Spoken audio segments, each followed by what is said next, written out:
ఆంధ్రప్రదేశ్ రాజకీయాల్లో ఒంగోలుకు ప్రత్యేక స్థానం ఉంది. ఒంగోలు కోట, చెన్నకేశవ స్వామి దేవాలయం, రంగరాయుడు చెరువు, పల్లవ, శాతవాహన రాజ్యాల గుర్తులు ఒక్కటేమిటి, చరిత్ర చూస్తే బాగానే ఉంది. అదే సమయంలో ఈ ప్రాంత రాజకీయ చైతన్యానికి కూడా పట్టింది పేరు. ఈ ఒంగోలు సెగ్మెంట్లో బాలినేని శ్రీనివాసరెడ్డి గత కొన్ని దశాబ్దాలుగా బలమైన నేతగా ఉన్నారు. వచ్చే ఎన్నికల్లో పోటీ చేయడం ద్వారా 7వ బరిలో నిలిచినట్లు అవుతోంది. ఒకసారి మాత్రమే ఓడిపోయారు, 5 సార్లు గెలిచారు. ఇప్పుడు మరోసారి తన అదృష్టాన్ని ఒంగోలు నుంచి పరీక్షించుకునేందుకు సిద్ధమయ్యారు. అటు తెలుగుదేశం పార్టీ అభ్యర్థి కూడా దామచర్ల జనార్దన్ రావు కూడా రేసులోకి దూసుకొచ్చారు. ఒంగోలు సిటీ పొగాకు వ్యాపారానికి కేంద్రంగా ఉంది. ఒంగోలు నియోజకవర్గం ఓటర్ నాడి ఎలా ఉందో తెలుసుకునే ముందు 2019 అసెంబ్లీ ఫలితాలను ఓసారి పరిశీలిద్దాం. 2019 ఎన్నికల్లో ఉన్న ఫలితాలను ఒకసారి పరిశీలిద్దాం. బాలినేని శ్రీనివాసరెడ్డి వర్సెస్ దామచర్ల జనార్దన్ రావు, వీళ్ళిద్దరి మధ్య ప్రధానంగా పోటీ జరిగింది. ఆ ఎన్నికల్లో 2019 ఎన్నికల్లో వైసీపీ అభ్యర్థిగా పోటీ చేసిన బాలినేని శ్రీనివాసరెడ్డి 52% ఓట్లు రాబట్టి ఘన విజయం సాధించారు. తెలుగుదేశం పార్టీ నుంచి పోటీ చేసిన దామచర్ల జనార్దన్ రావుకి 41% ఓట్లు వచ్చాయి. మరి ఈసారి ఎన్నికల్లో ఒంగోలు సెగ్మెంట్లో రాజకీయం ఎలా ఉండబోతుందో Big TV exclusive detailed election సర్వేలో వెల్లడైనటువంటి అభిప్రాయాలను ఇప్పుడు పరిశీలిద్దాం.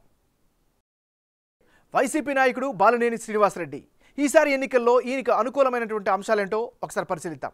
ముందుగా ఈయనకి సంబంధించినంత వరకు నియోజకవర్గంలో బలమైనటువంటి పేరు ఉన్నటువంటి నాయకుడిగా ఈయనకంటూ ప్రత్యేకమైనటువంటి ఐడెంటిటీ కనిపిస్తోంది.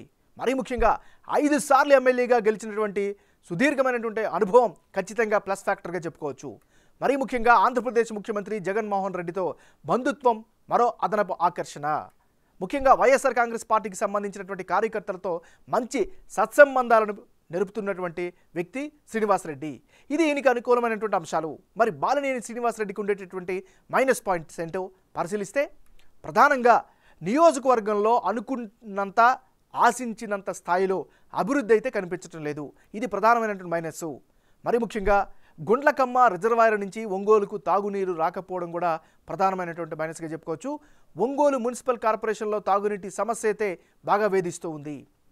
వాటర్ ట్యాంకర్లపైనే ఇప్పటికీ కూడా మంచినీటి కోసం ఆధారపడడం అతిపెద్ద మైనస్గా చెప్పుకోవచ్చు. ఒంగోలులో గంజాయి మాఫియాకు చెక్ పెట్టలేకపోవడం కూడా మరో మైనస్గా చెప్పుకోవచ్చు. ఇది ఈయనకి సంబంధించినటువంటి ఉండేటటువంటి ప్లస్లు మైనస్లు. తెలుగుదేశం పార్టీకి చెందినటువంటి నాయకుడు దామచర్ల జనార్దన్ రావు. మరి దామచర్ల జనార్దన్ రావుకి ఈసారి గ్రౌండ్లో ఎలాంటి పరిస్థితులు ఉన్నాయి ఒకసారి కనుక పరిశీలిస్తే, గత ఎన్నికల్లో ఓడిపోయారు. ఆ సానుభూతి ఖచ్చితంగా ఈయన పట్ల కనిపిస్తోంది. మరోవైపు ఓడిపోయినప్పటికీ కూడా నియోజకవర్గాన్నే అంటిపెట్టుకుని ఉండడం కూడా మరో అడ్వాంటేజ్ ఫ్యాక్టర్గా చెప్పుకోవచ్చు. స్థానికంగా ఉండేటటువంటి అన్ని వర్గాల ప్రజల్లో దామచర్లకైతే మంచి ఇమేజ్ పాజిటివ్ ఫ్యాక్టర్ అయితే కనిపిస్తోంది. మరోవైపు దామచర్ల హయాంలోనే ఇక్కడ అభివృద్ధి జరిగింది అనేటటువంటి అభిప్రాయాన్ని కూడా ప్రజల్లో కనిపిస్తోంది. మరీ ముఖ్యంగా గ్రౌండ్లో అయితే తన యొక్క యాక్టివిటీస్ని, కార్యక్రమాలని చాలా బాగా విస్తృతంగా చేస్తున్నారు. తద్వారా మంచి పాజిటివ్ ఫ్యాక్టర్ని సంపాదించారు. ఇక అదనపు ఆకర్షణ చెప్పుకోవాలంటే తెలుగుదేశం పార్టీ జనసేన పొత్తు మరింత ప్లస్ అయ్యే అవకాశాలు కనిపిస్తున్నాయి. ఇది ఈయనకి సంబంధించినంత వరకు ఉండేటటువంటి గ్రౌండ్ రియాలిటీ. రానున్న ఎన్నికల్లో ఒంగోలు నియోజకవర్గంలో ఎవరెవరు బరిలో ఉంటే ఫలితాలు ఏ విధంగా వచ్చే అవకాశం ఉందో పరిశీలిద్దాం. ముందుగా బాలినేని శ్రీనివాసరెడ్డి వర్సెస్ దామచర్ల జనార్దన్ రావు, వీళ్ళిద్దరు గనక బరిలోకి దిగితే, ఇప్పటికిప్పుడు ఒంగోలులో ఎన్నికలు జరిగితే తెలుగుదేశం పార్టీ గెలిచేందుకు ఎక్కువ అవకాశాలు ఉన్నట్లు బిగ్ టీవీ సర్వేలో తెలుస్తోంది. టీడీపీ అభ్యర్థి దామచర్ల జనార్దన్ రావుకు 49% ఓట్లు, బాలినేని శ్రీనివాసరెడ్డికి 46% ఓట్లు, ఇతరులకు 5% ఓట్లు వచ్చే ఛాన్స్ ఉందని సర్వేలో తెలుస్తోంది. అయితే టీడీపీ వైసీపీ అభ్యర్థుల మధ్య టఫ్ ఫైట్ ఖాయంగా కనిపిస్తోంది.